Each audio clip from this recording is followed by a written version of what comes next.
promoting the free exchange of ideas, questioning the status quo, and having some fun along the way. This is the Are We Idiots Show. Now here are your hosts, Mark Weaver and Rich Kroll.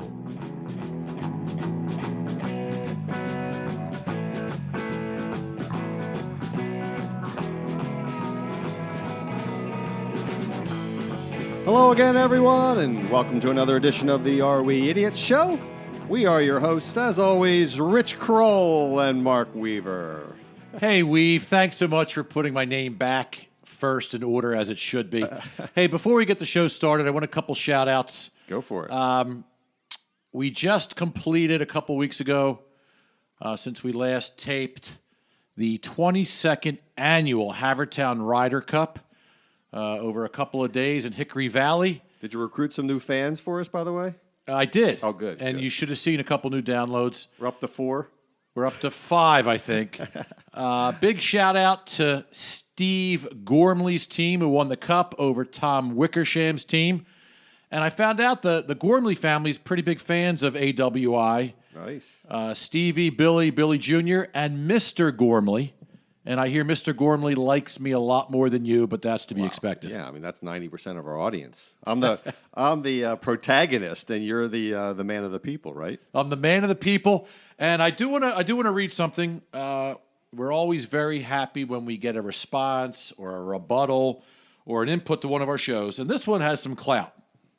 So Sean Clark, Chief Investment Officer of Clark Capital Management. Nice. Not Alan Greenspan. I was hoping. Not Alan Greenspan. Okay. Alan texted me on the side. Okay. He doesn't want to be mentioned in public. But Sean texted about our show on inflation and deflation. Nice. Here's what he had to say. It was interesting. I would agree that individual product deflation is welcomed, such as computers, phones, tech, etc. Across the board deflation or inflation is not good. Too much of either is bad. Another way to look at it is the credit cycle expansion and contraction. Aggregate deflation is associated with credit busts, bankruptcy, and liquidity problems like the Great Depression and the credit crisis. Too much deflation is bad when gradual credit expansion accompanies price stability. If there is such a thing, the economy normally does well. Well, that's true. And of course, the libertarian argument is that that we shouldn't have a central authority controlling monetary and the dollar and what have you. But Sean's probably a lot more knowledgeable about it than I am. But yeah, for sure. And we appreciate all comments coming in, and we want more. And by the way, it's been a couple weeks, so I'll just remind our audience: please share us on Facebook. Pick your favorite episode or two, share it on your Facebook feed. Follow us on Twitter at Are We Idiots Show. Share us on, review us and rate us on iTunes if you could. We need your help, people. Help us. Am I begging too much at that point? That's the story of your life. All right, so on this week's show, we have our weekly Idiot of the Week awards. I'll be giving Kroller some nominees here in a second. Then we're going to talk about the Supreme Court, the status quo of the Supreme Court. And we're not going to cover everything, of course, but as many of our listeners may know, Brett Kavanaugh was nominated by Trump to take Anthony Kennedy's seat. And we're going to get into the Supreme Court, its status quo. And then we'll conclude the show. You've been waiting, folks. It's been several weeks. Another edition of the vaunted Kroller Wiki. Wow, that's exciting. All right, Richie. So here's my nominees. And you know how a few weeks ago, I said that Jim Baker, who was a nominee for our Idiot of the Week, and how the outliers within a particular group give that group a bad name. So he gave Christians a bad name. Well, as you know, a couple of my daughters are vegans. So I have the first nominee is giving vegans a bad name. Not to be confused with vegetarians. No, not to be confused. But here we go. A vegan group has sparked outrage for saying being gay or transgender is not a, quote, natural and healthy lifestyle choice and is caused by, quote, synthetic chemical pollutants. Pembrokeshire Vegan Organic, a group which promotes awareness of a vegan and organic plant-based lifestyle and diet, has been bombarded with negative reviews on its Facebook page in the wake of the comments. While the Welsh group's original post has now been deleted, personal replies the group fired off to its critics can still be seen on the page. Quote, when people understand that sexual development problems are caused by synthetic chemical pollutants, then they can accept how teaching gender in schools is promoting the most backwards and corrupt system possible, read the original post, which triggered the backlash. Continuing, the promotion of gay and trans is the promotion of sexual development disorders caused by environmental pollutants and media and educational manipulation. Finally, the promotion of homosexuality and gender at children tries to promote the view that transgender and homosexuality are natural and healthy lifestyle choices, which are not true. Wow. So I could go in about 100 different directions with this, but I'll tell you what's amazing. You know, those vegans are really rebellious. They've always have been since the late 70s. I'll tell you what's amazing about this, though, and now it answers questions I've had for a long, long time. There was an unusual amount of transgender graduates from Hereford High back in 81, and coincidentally, they were also playing with you and I when we used to break open the mercury thermometers. So I'm now seeing a link. Not to judge, but not that there's anything wrong with that. No, we were all breaking the thermometer together. We went in different directions. All right, so that's nominee number one. Nominee number two, a woman who filmed a topless mother hanging out of a car window before she hit her head on a road sign and died has been detained by police on suspicion of drunk driving. I didn't mean to laugh before I realized she died. Remember the old Darwin Awards? This is Darwinian. This is Darwinian. Natalia Barodina, 35, was filmed hanging topless out of a window during a holiday in the Dominican Republic. Police have now identified the road sign that killed Miss Barodina and detained her 32-year-old companion, Ivana Barachuk, from Ukraine. So I'll show you the picture. Again, I'm breaking. But this is the moments right before she met her untimely demise by, I guess the person filming that was driving the car and swerved too far to the right, and she was hanging out the window by a couple feet there, doesn't it look like? Well, it's a shame this woman didn't make it, because if she got to the next bar, a couple guys would have been happy. But poor dumb woman, she got her head basically caved in by a road sign because she's showing off and being an idiot. And that's what this award is, the Idiot of the Week award. So what do you think of those two nominees? Do we know, did the sign say no dumping? Do we know what the sign said? No head hitting. Well, they're going to go after the driver. Right. I guess it's both their fault. Yeah.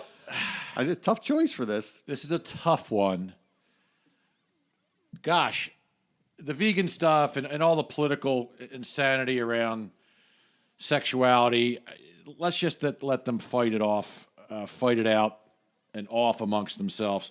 I got to believe if you hang yourself out a window topless with about 20 shots of... It had to be vodka if she's Russian vodka, or Ukrainian. And then you kill yourself doing that. That's a winner. So don't you think that the person hanging out the window was the idiot, not the woman driving and the filming one? Correct. I guess either one could be, but they win this together. But the woman who died is the winner. There's a add-on to the story where the family is so poor that they can't get her body back to Ukraine, so they're just going to leave her in the Bahamas and I guess have her cremated there. So sad story, but truthfully, if you're showing off for social media, this woman had a big, huge social media profile. She's posing everywhere. So she's doing this for social media purposes, and she takes her top off, hangs out the window, and ba-boom. So. Well, and listen, we're not here to make fun of people who died, obviously. We aren't? Well, I thought that was the purpose of the show. Oh, I take that back. I guess we are. But the point of this is to educate our younger folk, or even our mid-30 folk, not to do stuff like this.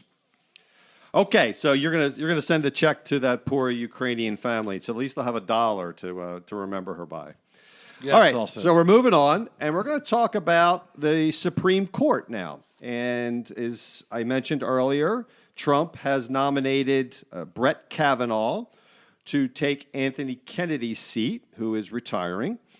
And there's a lot of different ways this could go, Rich, as most of our subjects. It's a complex issue. It's a very emotional issue, the Supreme Court. It's become that way in the last 40 years or so in our lifetime.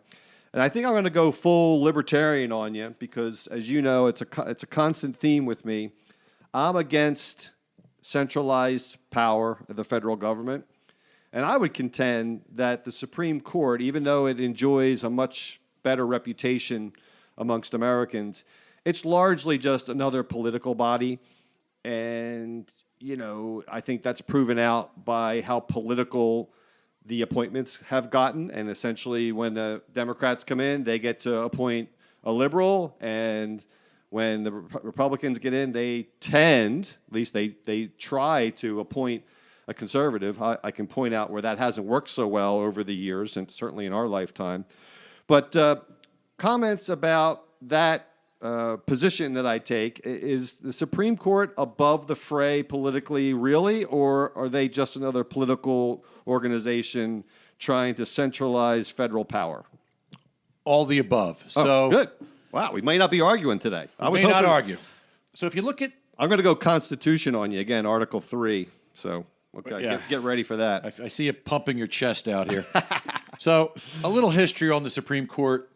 Initially, the Supreme Court and their justices followed the Constitution as closely as possible. They were big believers in the Constitution, but as time went on, some people began to believe the Constitution was a dead document, limited to what it meant when it was originally written 273 years ago. And then, as more progressive justices came into the system, by contrast, they started to look at the Constitution by its extensions or amendments with judicial interpretation and practices of constitutional rights and protections against... John Marshall brought that in, right? That judicial review concept, right? Yeah, correct. And then they started to look to protect citizens that were considered excluded people. So anyway... Or activist. So right. It seems to be an ebb and flow versus a standard that we really should have. Yeah, and my contention is that Congress, and if you, again, just going back to, we've done several shows and referenced the Constitution, but in Article 1 of the Constitution, and I think there's a reason why the framers listed it as Article 1, is because Congress was given the most power of the three branches of government, specifically because they were the ones closest to the people. And since individual liberty was a paramount concern of the founders, the Congress was given the most power, and of course the executive branch and the judicial branch were the checks on that. But Congress has largely abdicated a lot of their power over the last several decades to the judicial branch, and I think that's problematic. And a lot of people think that the Supreme Court, who really it comes down to 5 people ruling 320 million people. And I don't agree with that. I think they should just be arbiters and referees. Congress should make the rules and the law, and the judges should just be the referees. So what say you? Hey, I can give you some local blue-collar, gray-collar, white-collar examples of why you're exactly right. Let's hear that.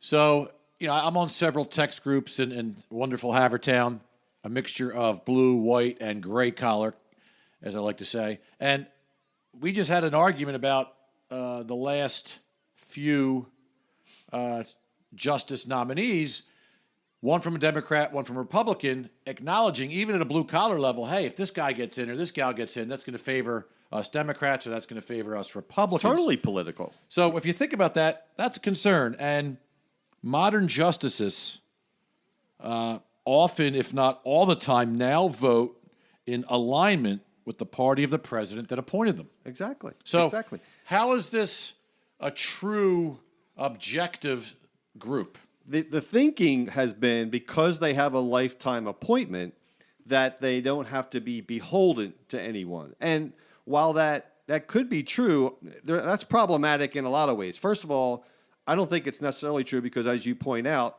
it's a political appointment to begin with, and they're very scrutinizing in who they put in there. So they pretty much know what this person's about before they go in there. So it's not like, someone, Anton Scalia or Clarence Thomas or whoever, they're not going to turn around and be a liberal fully.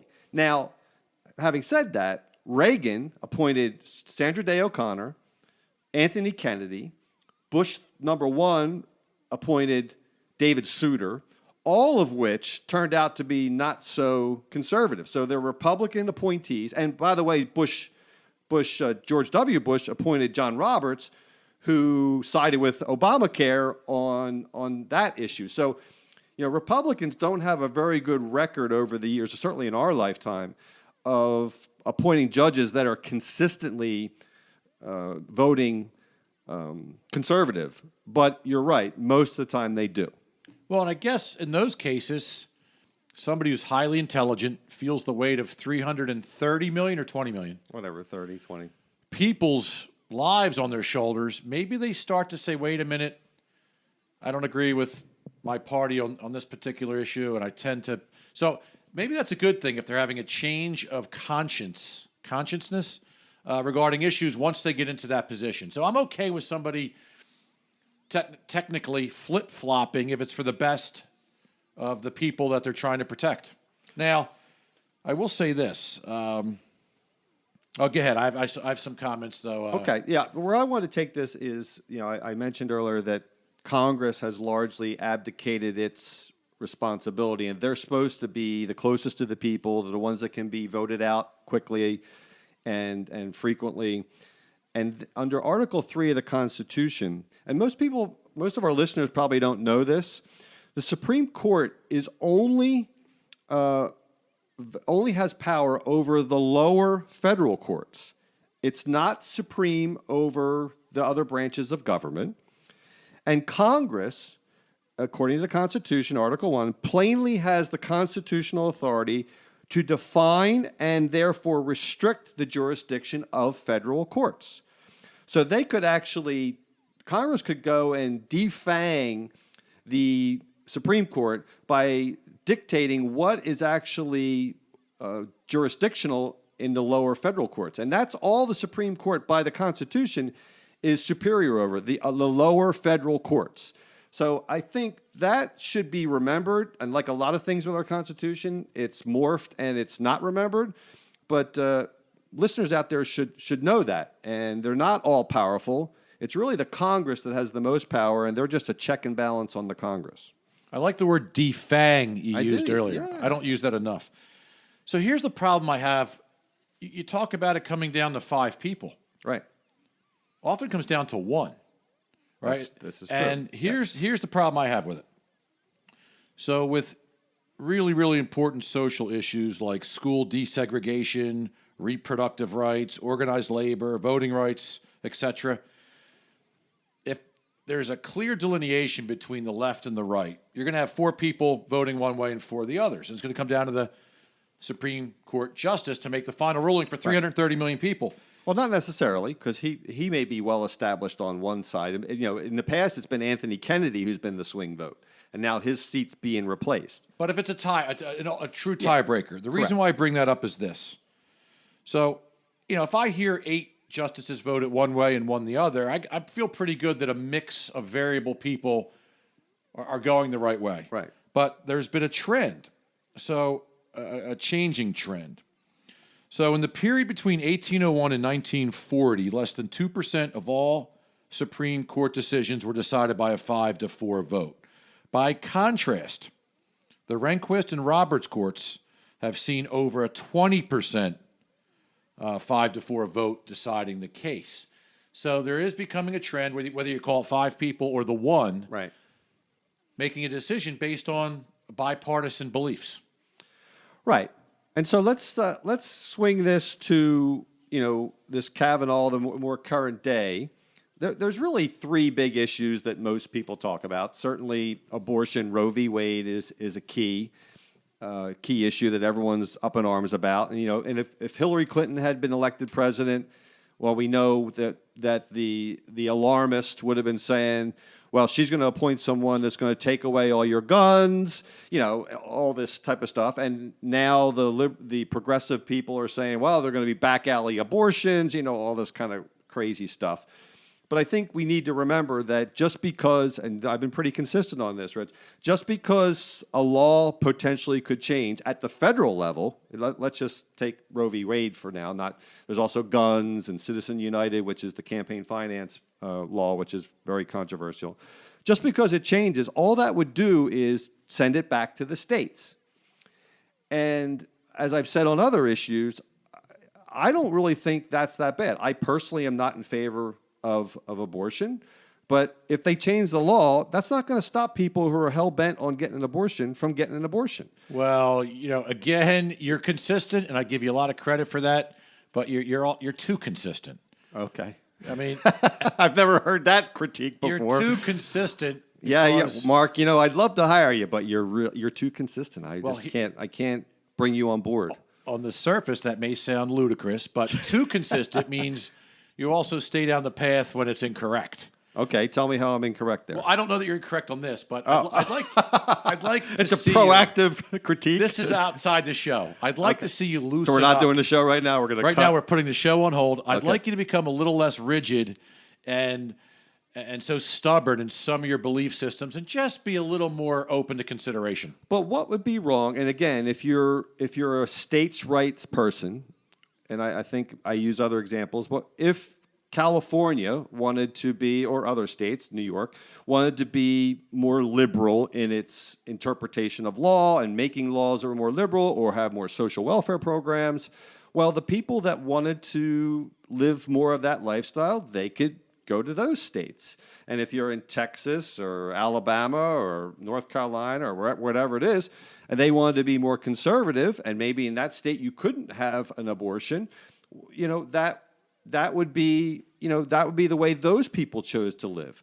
It's like if you live in a development now, you may agree to all have your house a certain color, or keep your lawn, or can't have sheds, or can't have pools. I mean, obviously a much more serious issue with abortion, but I mean, I don't see anything wrong with that. If people want to group together, so you just re-articulated yourself. I did. I think the problem with you is when you do these high-level blanket statements across 330 million people, you seem stubborn. But when you get the time to be educated and break it down, it's very rare, which is very rare. It even makes sense to me. So I like that thought about states having their what's that called, sovereign ability. States' rights. Yeah, and so. I think this alarmist media, and again, we have to remember, the media, the national media and the large media, they are incentivized to make things hyperbolic, to bring up the bad stuff or the worst possible scenario, because their incentive is to get ratings, and when they're hyperbolic, they're going to get more ratings. So they're going to try to make this a big issue. But if Brett Kavanaugh gets in, Roe v. Wade is not automatically overturned. They're not going to say you can buy bazookas now because he's a conservative. The gum or the gun? Because there's bazooka gum. The gum. The gum. Yeah, you're now going to be free to buy bazooka gum and blow as big a bubble as you want. No, the guns. Gun. Yeah, guns rights aren't going to be totally unleashed. They're not going to have unlimited campaign finance, which they kind of do now, but that's not going to be, made worse. So I just want to resist this hyperbolic media attention. And I'd say the same thing if Hillary Clinton was promoting someone to the Supreme Court too. It doesn't mean life is over for the other side. Any thoughts on that? No, I feel like I'm back in school with Professor Weaver, nudging me to wake me up in Constitution class. No, so far you're making sense. Okay, so let's talk lastly before we close this subject out. What about the ideas of improving the Supreme Court? And one idea, or several ideas they have in other countries, is putting a mandatory retirement age, so they can't be thrown out of office from a political party, but they would have to meet a mandatory retirement age. I think there is a danger with the lifetime appointments now. I mean, some of these people are really, I won't say decrepit, but Ruth Bader Ginsburg is she's embalmed. She's really, I won't say last legs, that's mean to say, but I mean, there's a lot of really old people there, and you have to wonder, if they have all their faculties and if they're really as productive as they could be. That's one. The second thing is, would they potentially have term limits? How about, why not consider a 25-year term limit? That's the Federal Reserve Chairman gets a term limit. So any thoughts on that? Would that help? Or do you like the current system where they can stay as long as they feel they're able? No, I hate that. Okay. I think that's the number one problem with the system. How many positions in anything in life have a lifetime appointment? And it's up to the person. So unless they've given a power of attorney or whatever it is, a medical will or power of attorney for medical causes or something like that, where someone else could actually say you're not capable anymore. Unless they've done that, it's totally up to them to determine whether they're still coherent or not, which is dangerous. I think it's the number one problem. I mean, other political or governmental positions that are only 2 or 4 years, that might even be too short, but a lifetime appointment. So, wow, how do I sign up for that? You get a 60-year run. You never have to worry about competition taking your job. You get to say when you're senile or not. So I think they should put a limit on it, maybe 20 years, 10 years, something, because how is it really that time-consuming to choose a new Supreme Court justice and go through whatever they go through? Does it really help them to have 50 or 60-year runs? So I think that's the number one change that needs to take place. Okay, so final comment from me would be, as always, the Washington elite, and let's make no mistake, these Supreme Court justices are all part of a Washington elite, the swamp, as Trump would call it. They all, associate with the senators and the lobbyists, and they send their kids to all the best private schools, and it's more centralized power. And the original intent and why this country is great is for individual liberty to rule over everything. So that's individual liberty should be paramount, and people should be free to do and say and do is what they want, as long as they're not hurting anyone else or taking any of the other people's stuff. So that's my libertarian take on the Supreme Court. So the libertarian says, so the libertarian goes. No. Dilly dilly. There we go. I had to beg for it. All right, so we're going to move on to the Kroller Wiki. And it's been several weeks since we've done that, so I'm really looking forward to this.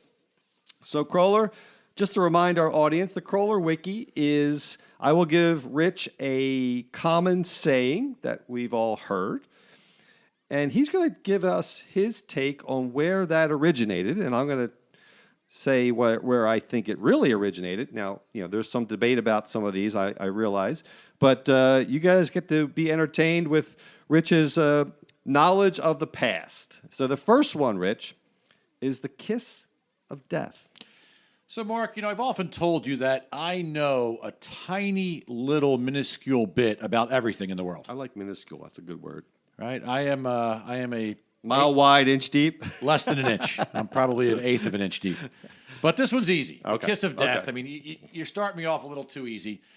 So, as you know, I'm fairly educated in the Bible, and the famous kiss of death was Judas betraying Jesus the night before he was crucified. So I believe that the kiss of death originates from that event in the Bible. I believe it does too, but I forgot my notes. And where the heck is it? I'm sure I have it here somewhere, but there it is. Okay, kiss of death. Where is it, Rich? There it is. Well, let me fill some airtime while you fumble through the paperwork. Sorry, I had like 16 papers here on the Supreme Court. The kiss of death, and we were close there, marks the demise of something. Its roots rest in the Italian mafia, and I married a part Sicilian, so I have some and background on this. And the mafia is Catholic, which true. is Christian. Where someone who's been marked for death receives a metaphorical kiss prior to his or her execution. So that is the kiss of death. Pretty close on that, right? That's pretty close. I'll give you a half point. Next one. and I have my notes so I can be Thank you. timely. The audience was just sleeping there. Dressed to the nines. So again, I know a lot about American history, and this one's also fairly simple. In the mid-1800s, 300,000 Americans migrated. Is that exact number?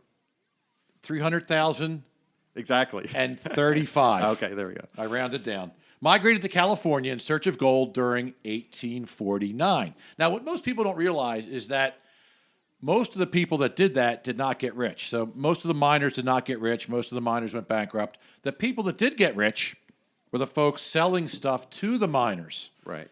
Whether it was clothes, picks, axes, shovels, food, alcohol.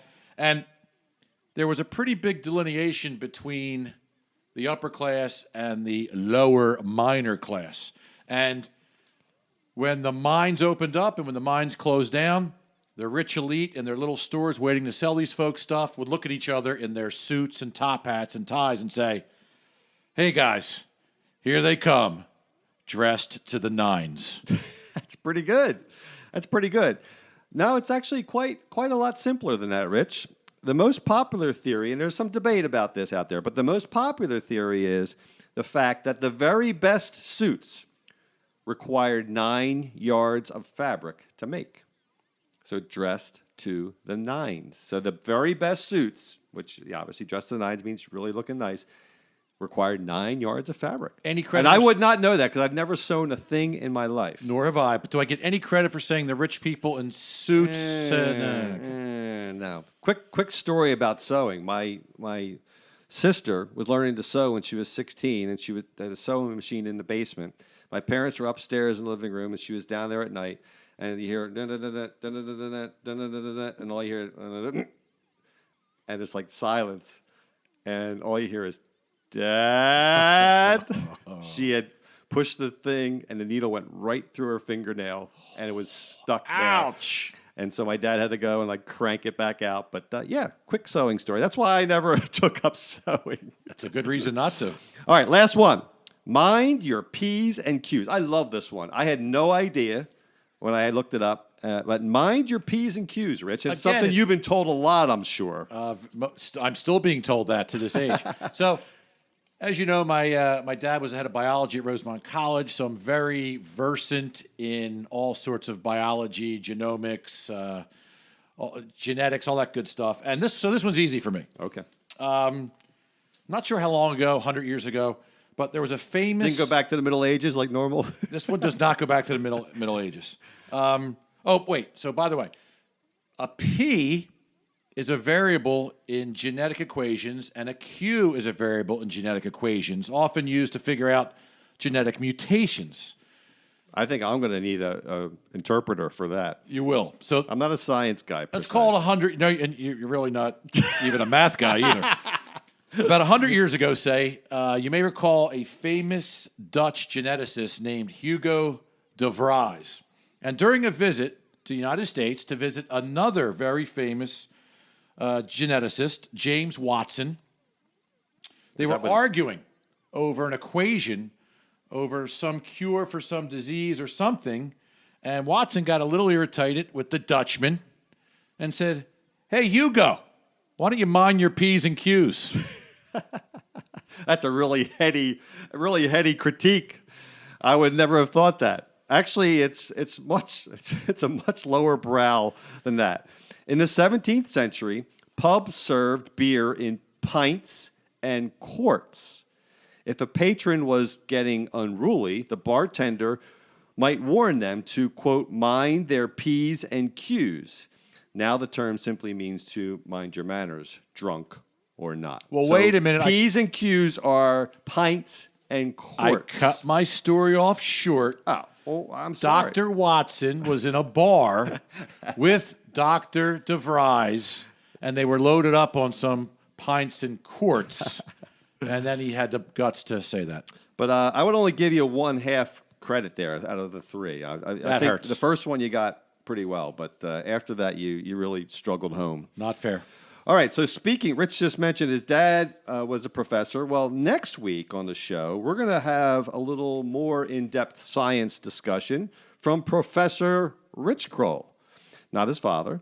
And we're going to talk about the subject of the Big Bang or evolution versus the concept of intelligent design. It's some pretty heady stuff. I must confess, I'm not really conversant on this subject, but I'll be a good foil for the professor and try to come with some arguments against him. But he claims to be very knowledgeable on this subject. He's been debating it with people for decades, right? Well, maybe 10 years. Okay. Not decades. So he's going to come loaded, and you will learn a lot about this subject next week. So any comments on that before we adjourn? It's one of my favorite topics. I've had very friendly discussions with friends of mine that are atheists or agnostics through the years, and I sometimes get them to even say, you got me there. I have to think about that. Interesting. So that's quite a build-up to next week's show, but we hope you tune in. We hope you share our episodes. And as always, please remember, if what you see or hear sounds idiotic, then we're just the guys to help you sort it out. See you all next week. Take care. Thank you for listening to the Are We Idiots Show. Please subscribe on iTunes, Google Play, or Stitcher so you can enjoy all episodes. True love won't say goodbye. True love won't say goodbye. True love won't say goodbye.